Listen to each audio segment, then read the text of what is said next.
Welcome everyone to the Side Draft Podcast, and welcome to another Cup Series race review from Kentucky. Night racing, mile and a half, and an insane finish with some brothers. Yeah, it was okay race. I mean, at the end it got kind of exciting. Yeah, it looked to be a Joey Logano race. Got out to like a 2-second lead. 6 laps to go. Bubba Wallace caused the caution, and the tires that changed the whole outlook of the race. All right, so let's restart or rewind all the way back to stage 1. We had Daniel Suarez on the pole, who doesn't necessarily need a win. You know, he's just like a couple points out of the playoffs right now, but you know, a win would make things much easier. So Yes. Started off the weekend pretty good. Had the pole, led a whole bunch of laps after that, around 40 or more laps. Great run so far for Stuart Haas in the 1, 2, 3 in that first stage. Yeah, then once the caution come out, it kind of changed a little bit of everything. So. Yeah, we had Chase Elliott blowing a tire that would cause the caution. Brad Keselowski and Kurt Busch would take fuel only. We saw a lot of strategies, some good, some really bad, but you know, there's no real, good strategy here. No one knows what to do. Are tires really worth losing all that track position? Daniel Suarez decided to take 4, and he lost a bunch. Yeah, and some teams they pitted under green before the caution come out. Got trapped a lap down, and Ryan Blaney, he was like 2 laps down. So it's unfortunate for him. I know they're trying to play a little strategy and got bit by it.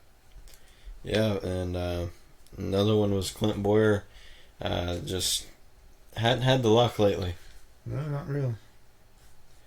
And then Kurt Busch would lead on that restart, and then Corey LaJoie would cause the caution. Yeah, I bet he got loose, and him and the I forget which car it was, but they got spun around and just got brought out to caution again. Some more pit strategy coming out. Yeah, and then it would be the Busch brothers battling for the stage win, and they would have another caution for the 0-0 of Landon Castle. Got some contact with another driver, and just not where you want to be. Nope. And then it would be Kurt Busch versus Joey Logano for the stage win. Logano would take the lead briefly, and then Kurt Busch would take back the lead and win stage 1. I believe that might have been his first stage win of the season. Possibly. And I believe that was when Ryan Blaney got his laps back. So. Yeah, all those cautions really. All the cautions. Yeah, they really came into play. Yeah. And before we get into stage 2, we want to give a shout out to Orioles 1932 on YouTube for finding Dale Jr. in the thumbnail for the Xfinity Series race. He's the only one to find him, but thank you for playing. Yes, we always enjoyed people find him and putting it on Twitter, and just it's a lot of fun. So stage 2, Kyle Busch would win the race off pit road, and a couple of people stayed out. We had Ricky Stenhouse. Clint Boyer was one of those, got his lap back and tried to take the lead, but it looked like Stenhouse was, cruising to, pretty sizable lead. Clint was right behind him, but eventually they got spread out. But Kyle Busch, for some reason, flipped the switch on the car, and he just dominated the stage. Nothing much really happened besides the penalties on the green flag pit stop, which include Daniel Suarez for being too fast on pit road. Denny Hamlin, uncontrolled tire. Just hasn't had luck with that lately. No, it's like it seems like a lot of cars are running good. They just have some bad luck, and so it's unfortunate for some of these teams. They try to get a good finish and they just can't get there. And then another penalty would be Daniel Hemrick. Had a strong run up until the... Yeah, he was actually battling up there in the top 10. I was like, wow, he's having a good run. But with the pit strategies and the penalty, yeah, he got put very far back in the field. And then Kyle Busch would win stage 2. That would really help him in the championship battle for the regular season champion, because you get, I think it's like 15 extra stage points or playoff points, and also some money. So yeah, that's pretty good. Yeah, it looked like it's going to be kind of a Kyle Busch day. Like he's just going to dominate and just take over the race. But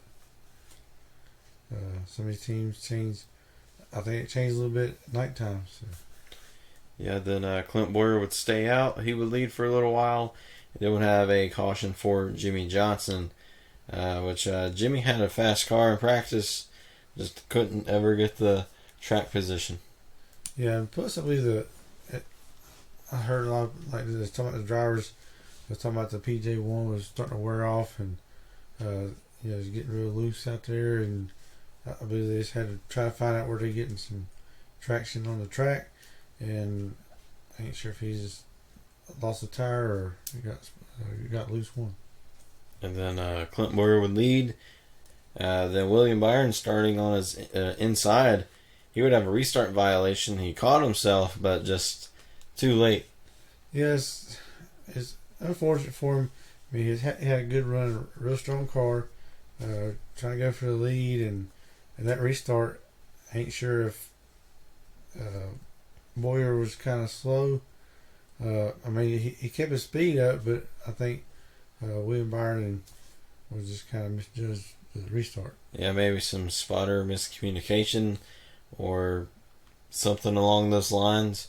Or maybe it's just, being a, new driver in the Cup Series and not that much experience with restarting up there. So, yeah. That may be just one of those learning curve things. Yeah, I ain't sure if he was trying to anticipate the restart, and once he started, he jumped, then Amarola kind of pushed him, and so Byron couldn't really slow down a whole lot, and he got caught by it. Then Kurt Busch would eventually take the lead. Then Clint Boyer would take it right back. And then Kurt Busch would take it right back. And then that was a good battle. Boyer's trying to take his line away and trying to stay up on the high side and get momentum.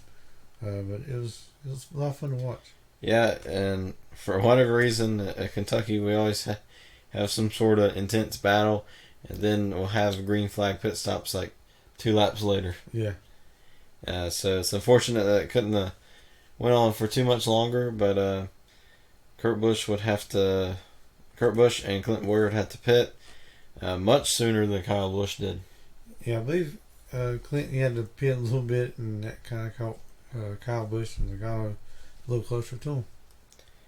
And then Eric Jones, he would take 2 tires, tried to maybe jump the leaders there, but just couldn't quite do that.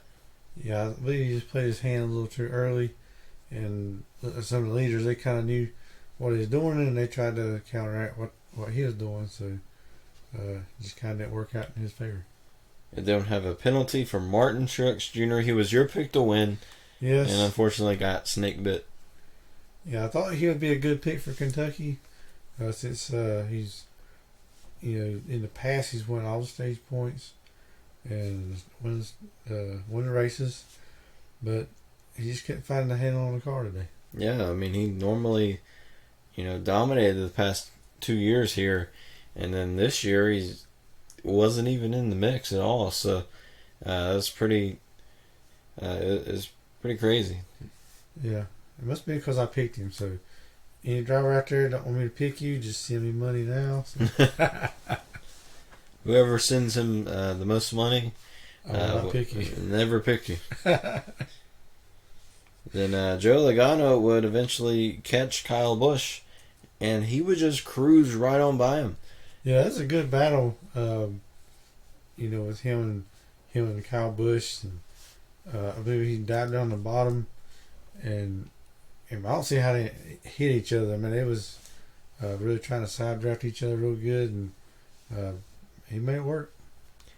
And then Joey Logano would get up to like a 2-second lead. Really looked to be like it was Joey Logano's night. is going to get his like third win of the season. Jump up there with Martin Truex Jr. and Kyle Busch, who have 4 wins, and it'd be just right there behind them. And that would not happen because Bubba Wallace would blow a tire and cause a caution. Yeah, it seemed like the tires is a little bit starting to wear out a little more, and because the cars are real tight, and they just use more on that right side.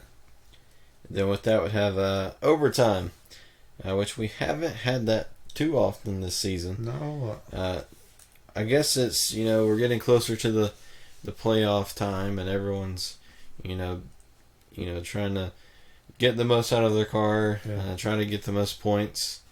We only have like 7 more races, so, we're starting to see those races ramp up, and we're starting to see Chevy really step up to the plate because they've won the past 3 races, even though... Yeah, we've seen a good surge from the Chevrolet camp now. Yeah, and we talked about in our Fast Picks episode, Chevrolet never won at Kentucky until tonight. So it's pretty awesome to see Chevrolet finally get one. It's also nice to have some new faces in victory lane at Kentucky, because we've seen Brad Keselowski and Kyle Busch and Martin Truex Jr.